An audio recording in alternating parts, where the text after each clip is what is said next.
pada hari ini kita mendengarkan sebuah perumpamaan yang menggambarkan tentang Minggu Gembira, Minggu Gaudete pada Minggu Prapaskah yang keempat ini. Kegembiraan Minggu Prapaskah yang keempat ini dikisahkan dalam bacaan Injil tadi bahwa Yesus menampilkan Allah yang berbelas kasih, menerima orang yang berdosa, anaknya yang berdosa yang mau datang kembali kepadanya. Yesus yang pada masa itu hadir di tengah kaum sebangsanya ternyata memang sungguh-sungguh membawa daya tarik bagi banyak orang. Dikisahkan hari ini, sebelum kita mendengar perumpamaan itu, dikisahkan ada para pemungut cukai dan orang-orang berdosa biasanya itu datang kepada Yesus untuk mendengarkan Dia. Kira-kira menurut para saudara sekalian, mengapa para pemungut cukai dan orang-orang berdosa ini lebih tertarik untuk datang kepada Yesus? Kok enggak kepada ahli Taurat dan orang-orang Farisi? Kenapa? Menurut saudari, mengapa kok Yesus begitu menarik mereka? Yesus kan biasa saja, tidak punya jabatan dalam status warga di situ. Dia tidak punya status seperti ahli Taurat dan orang Farisi. Itu kan mereka punya hak privilege dalam masyarakat kala itu, bahwa mereka itu orang Farisi ahli hukum, ya. Lalu ahli Taurat itu paham akan isi kitab suci. Tetapi anehnya bahwa mereka justru dijauhi oleh para pemungut cukai dan orang-orang berdosa. Kira-kira mengapa? Kalau saya lihat mereka memandang Yesus terpesona karena ada terpesona. Pertama persona ada daya tersendiri dari Yesus itu sendiri, dari aura itu. Akhirnya Mereka bisa menangkap itu. iya, akhirnya mereka ada ketertarikan Untuk mendekat Yesus. Lebih yang ahli Taurat kalau zaman sekarang dikatain lebih ngesok kali ya. Ngesok, jadi sok suci dan segala macam itu yang membuat mereka sungkan, nggak tertarik lah. Sedangkan Yesus kan dalam keseharian, perumpamaannya segala macam lebih manusiawi, jadi lebih nyaman. Nah, saya tadi sebenarnya saya melihat bahwa orang-orang yang tadi itu pemungut cukai dan sebagainya itu melihat ya Yesus seperti manusia biasa seperti mereka gitu ya, tidak menampakkan kewibawaan yang seperti ditunjukkan oleh ahli-ahli Taurat, sehingga mereka merasa bahwa mudah untuk mendekati Yesus karena kesetaraan itu. Dia melihat ya Yesus sebagai manusia yang bisa didekati, manusia yang bisa disapa, dan bisa jadi mereka ini sudah mendengar apa yang telah dilakukan oleh Yesus, sehingga mereka juga ingin mengalami kemurahan dari Yesus itu. Dari sebelah sini, alasannya ahli Taurat itu kok mereka tertarik kepada Yesus. Masalah Yesus punya kekuatan lain gitu, yang lebih bersahabat dengan pemungut cukai ya, tapi bagi orang Farisi itu mereka penasaran kok dia dekat dengan orang-orang yang seperti itu gitu ya. Jadi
saya. Ketika saya merenungkan ini, sejak tadi malam saya mikir-mikir kenapa ya Yesus itu lebih banyak didatangi oleh para pemungut cukai dan orang-orang berdosa, dan tentu jumlahnya sangat banyak dibandingkan dengan ahli Taurat dan orang-orang Farisi.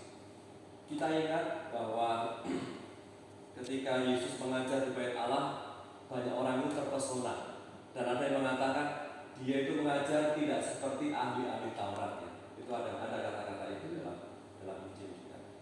Dan juga disampaikan tadi bahwa mengapa Yesus begitu diterima oleh para pemungut cukai dan orang-orang berdosa, karena kita bisa ingat dalam surat Paulus kepada jemaat di Filipi dikatakan bahwa dia mengambil rupa seorang hamba dan menjadi seorang manusia dan menjadi sama dengan kita kecuali dalam hal dosa. Nah, kata-kata menjadi sama dengan kita itulah yang bisa digarisbawahi. Oleh karena itulah dia menjadi sama dengan kita. Akhirnya Yesus diterima oleh banyak orang, dan ternyata juga tidak hanya para pemungut cukai dan orang-orang berdosa. Ternyata banyak juga orang Farisi yang juga akhirnya mengikuti Yesus.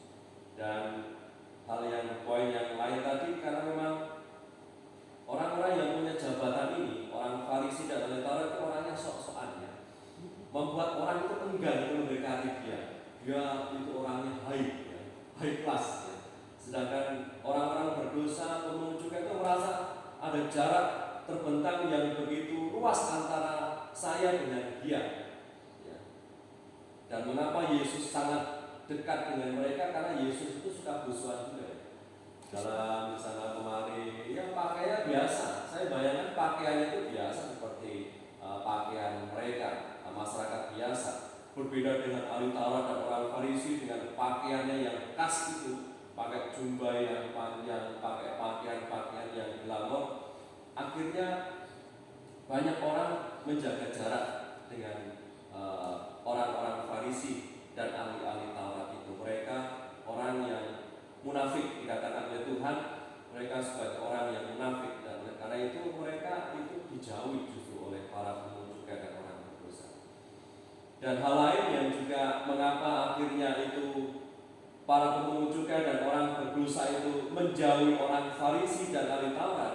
Karena apa? Karena ketika mendekati mereka, maka sudah jelas maksudnya bahwa mereka pemungut cukai dan orang berdosa itu sudah tidak ada surga untuk mereka menurut ahli Taurat dan orang-orang Farisi, karena sudah mengatakan mereka itu orang berdosa.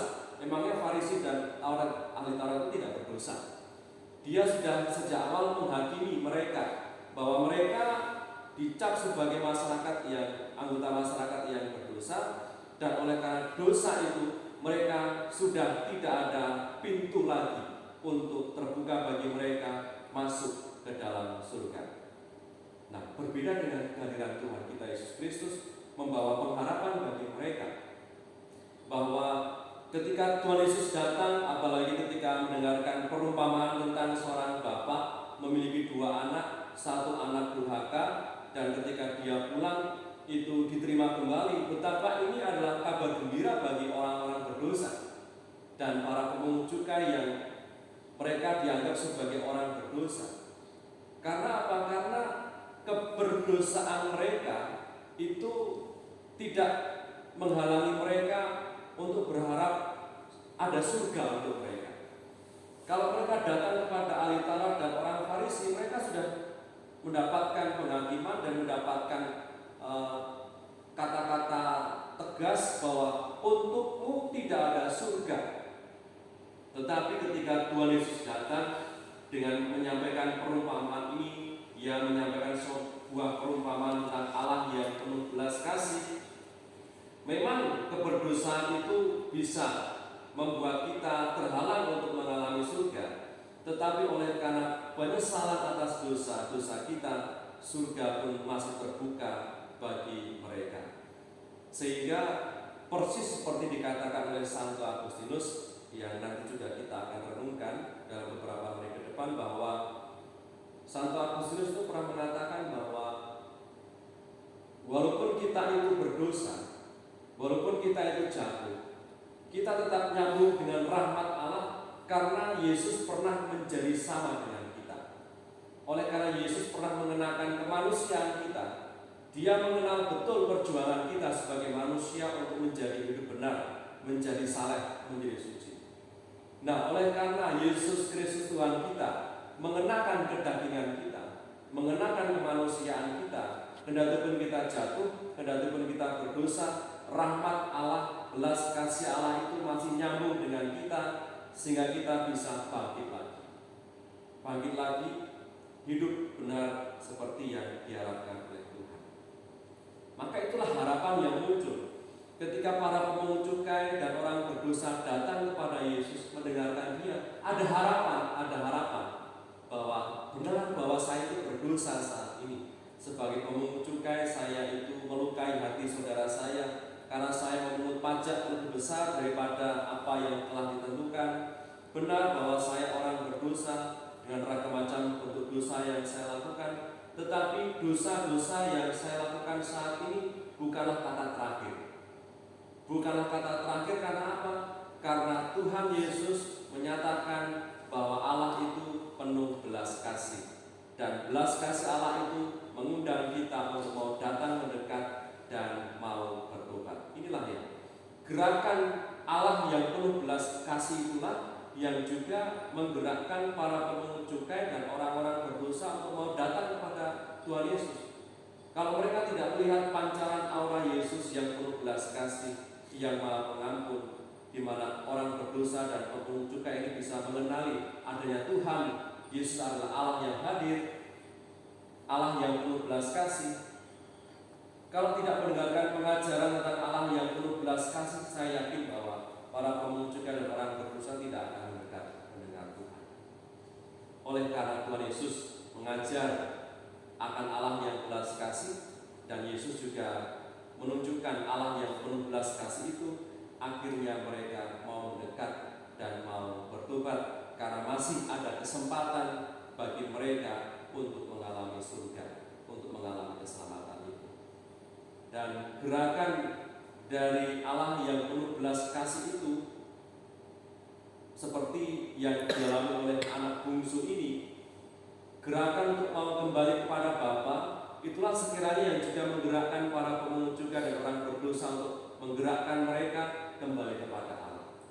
Sama seperti anak bungsu tadi, di tempat yang jauh, dalam situasi keberdosaannya, dia ingat akan belas kasih, dia ingat akan kemurahan hati Bapaknya, lalu dia mau kembali kepada Allah Bapa. Maka ketika mengapa pemungut cukai dan orang berdosa itu datang untuk mendengar Yesus dan selalu mengikuti Dia, karena memang lewat pengajaran Tuhan mereka ingat akan Allah yang Maha Murah, ingat akan Allah yang penuh belas kasih. Tapi hal yang menarik yang bisa kita dengar dalam perumpamaan yang sangat panjang ini ya, mengapa si bungsu ini mau pulang? Karena dia ingat akan kemurahan hati Bapaknya. Kalau dia memiliki ayah yang galak, Allah yang suka memukul, Allah yang suka menghukum, maka anak ini tidak akan kembali. Ya. Pasti nanti hasil akhirnya pasti akan mati, akan dipukul, akan disiksa, akan dimasukkan dalam penjara dan sebagainya. Tetapi oleh karena ayahnya itu begitu murah hati, apa tanda kemurahan hati Bapaknya? Kemurahan hati Bapaknya nyata ketika banyak karyawan yang bekerja di rumah Bapaknya itu hidupnya berkelimpahan, makannya berlimpah, tidak kekurangan. Tetapi ketika anak bungsu ini di tempat yang jauh, makan dari makanan babi pun enggak boleh. Maka ada jet lag situasi. Di rumah bapak, karyawannya itu makannya berlimpah, karyawannya bukan anaknya, karyawannya. Tapi di tempat yang jauh dia sebagai anak dari bapaknya itu makan dari makanan babi pun enggak boleh. Maka situasi jet lag ini membuat dia ingat akan kemurahan hati bapaknya, dan itulah yang menggerakkan si bungsu ini untuk kembali ke rumah bapaknya, bukan untuk meminta lagi haknya sebagai anak, tetapi untuk menjadi salah seorang upahan bapaknya. Karena apa? Dia ingat betul dia melukai hati ayahnya. Kalau anak itu minta harta warisan padahal bapaknya itu sudah masih hidup, kan mengharapkan bahwa anak bapaknya cepat mati. Ini anak durhaka. Ketika dia kembali, dia ingat bahwa dia pernah memegang hati bapaknya dan dia tidak mau mengharapkan martabatnya sebagai anak itu pulihkan kembali. Tetapi ternyata tidak seperti itu. Allah ditampilkan sebagai seorang bapa yang sangat penuh belas kasih dan murah hati. Ketika dia melihat anaknya pulang, maka dia bangkit dan berlari mendekat, memeluk anaknya, seolah-olah tidak ingin kehilangan kesempatan untuk menerima kembali anak itu. Jangan sampai anak itu hilang lagi. Maka inilah gerakan Allah. Gerakan Allah yang selalu ingin menunjukkan belas kasih-Nya kepada kita yang mau kembali dalam sikap tobat dan penyesalan yang baik. Maka para saudari yang dikasihi Tuhan, mari kita sungguh-sungguh merenungkan kisah perumpamaan ini, di mana Allah rindu menerima kita kembali kepadanya. Kita tentu memiliki keraguan, memiliki kelemahan, memiliki ragam macam dosa. Tetapi dosa, situasi dosa atau keberdosaan kita saat ini bukanlah kata terakhir bagi Allah, tetapi rahmat Allah yang nyata dalam belas kasih-Nya menggerakkan kita untuk mau kembali kepadanya dalam sikap tobat yang sejati, mengenali dosa, menyesali dosa, dan mau kembali kepada Bapa. Dan itu adalah sungguh-sungguh sukacita Allah Bapa kita ketika kita mau mengenali dosa, menyesali dosa, dan mendekat lagi kepadanya. Dan kita pun sungguh-sungguh menjadi anaknya yang baik. Maka mari dalam suasana retret ini kita kembali mengenali segala kekurangan dan dosa-dosa kita, sembari ingat akan Allah yang begitu murah hati dan berbelas kasih. Itulah yang menggerakkan kita untuk mau kembali kepada Bapa dan mengalami sukacita oleh karena belas kasih. Berkat Tuhan menyertai kita sekalian. Amin.